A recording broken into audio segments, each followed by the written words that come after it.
कानपुर नगर के बिठूर में आए हैं। यहाँ पे सीता रसोई, वाल्मीकि स्थान और गंगा जी जैसी बहुत सी जगह हैं जो हम आपको दिखाते हैं। बिठूर वाल्मीकि के तपस्थली के रूप में जानी जाती है। प्रथम स्वाधीनता संग्राम का जिक्र होते बिठूर के जुड़ी तमाम यादें जहन में कौंध जाती हैं।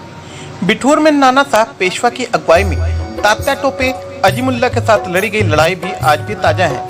साथ ही त्रेता युग में भगवान श्री राम ने मां सीता को अयोध्या से जब निकाला था तो वह लखनऊ होते हुए बिठूर में ठहरी थी। यहीं पर माता सीता के वाल्मीकि से मिली और लवकुश को जन्म दिया। आप चाहे पूरी दुनिया का भ्रमण कर ले, लेकिन अगर सच में भगवान राम को पाना है तो गंगा किनारे बसे इस कस्बे में एक बार जरूर है। यहीं पर ब्रह्मा ने सृष्टि की संरचना की थी।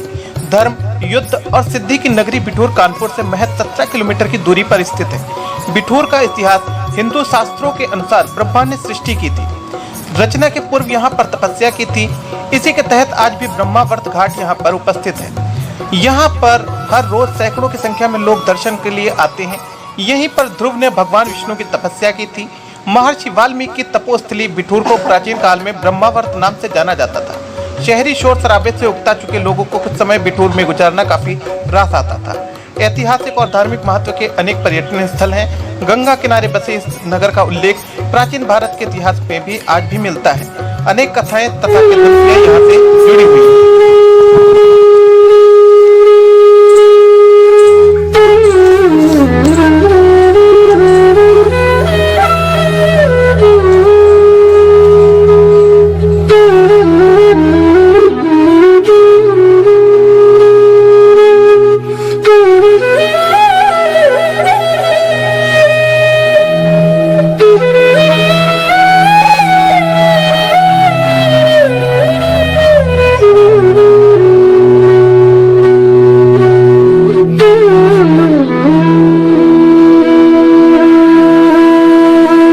यहाँ जो स्थान है इसके विषय में थोड़ा सा बताइए। हाँ, ये महर्षि वाल्मीकि जी का तपस्थल है और इनका व्यवसाय केंद्र भी है जी।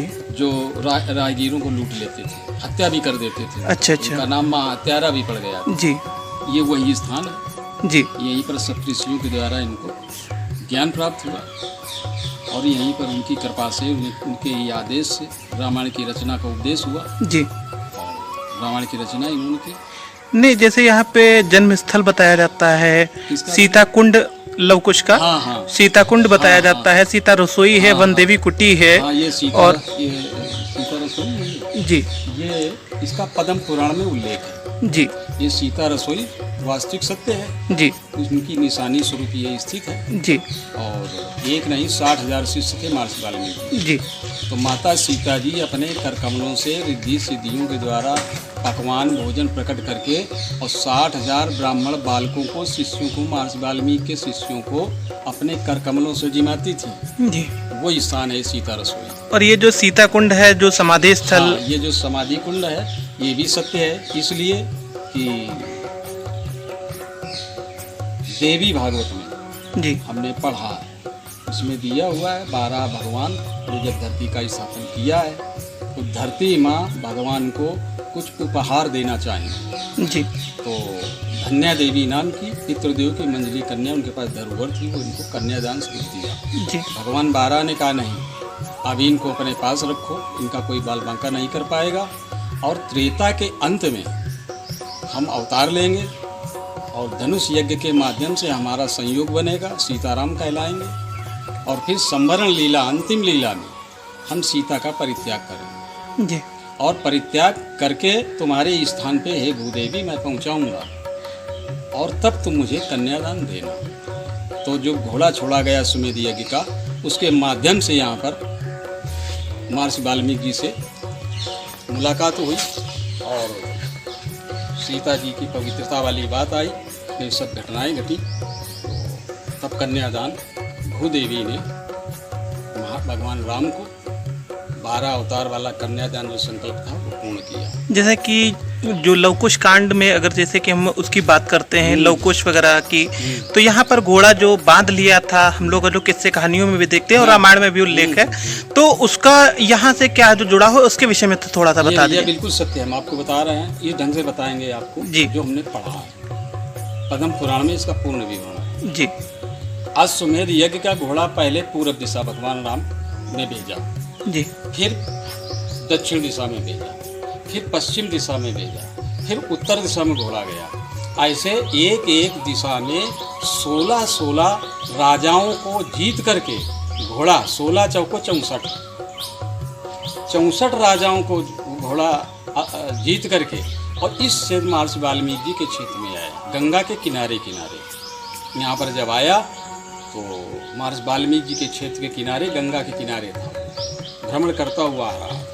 तो लव और कुश जो थे वो गए थे कुछ समझा लेने महर्षि वाल्मीकि की आज्ञा से, तो उन्होंने उसको पकड़ लिया क्योंकि इसमें चुनौती लिखी हुई थी और इन्होंने भी देखा कि मैं छात्र जीवन है मेरा, तो मेरा क्षत्रिय कार्य है, इसलिए घोड़ा को पकड़ लिया, नहीं छोड़ा चुनौती। जैसे लोगों में तरह तरह के मत हैं कि जैसे आपका अयोध्या में माँ सीता ने वहाँ पर समाधिस्थ हुई थी, तो यहाँ से और वहाँ पर थोड़ा सा भ्रांति है, उसको जरूर हम चाहेंगे कि हमारे जो जी न्यूज़ के दर्शक हैं उनके लिए तो थोड़ा सा उसको स्पष्ट करें। भ्रांति ऐसा है कि इस सिर्फ एक ही कथा नहीं है, इसमें कई रहस्य छिपे हुए हैं।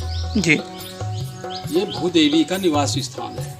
जी, भूदेवी को भगवान ने वचन दिया 12 रूप में। जी, वो वचन सत्य करने के लिए भगवान राम ने सीता का परित्याग कराया और वाल्मीकि रामायण में दिया, गंगा तीरे परे पारे तमसा तटे वाल्मीकि आश्रम आसीत। ये एक नदी पड़ती है आपके सुधांशु आश्रम के इसी तरफ, जी, उसका नाम है तमसा नदी, लेकिन अंग्रेजी काल में उसको नून नदी कर दिया गया। और तो तमसा नदी और गंगा के तट पर महर्षि वाल्मीकि का आश्रम नियत है, वाल्मीकि आश्रम रामायण उसके तहत ही आश्रम परम सत्य है।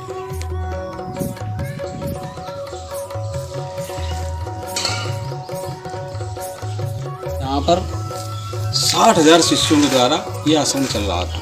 इसका शुद्ध नाम है वाल्मीकि विशाल आश्रम। जी, और उस समय करदम ऋषि के पुत्र कपिल भगवान गुजरात में उनका निवास था। यहाँ पर आए और आकर के देखा, महर्षि वाल्मीकि जी को प्रणाम किया और बोले, वो उनको भगवान कह रहे हैं, वो उनको नारायण कह रहे हैं, वो उनको दंडवत कर रहे हैं, वो उनको दंडवत कर रहे हैं। तो वाल्मीकि जी ने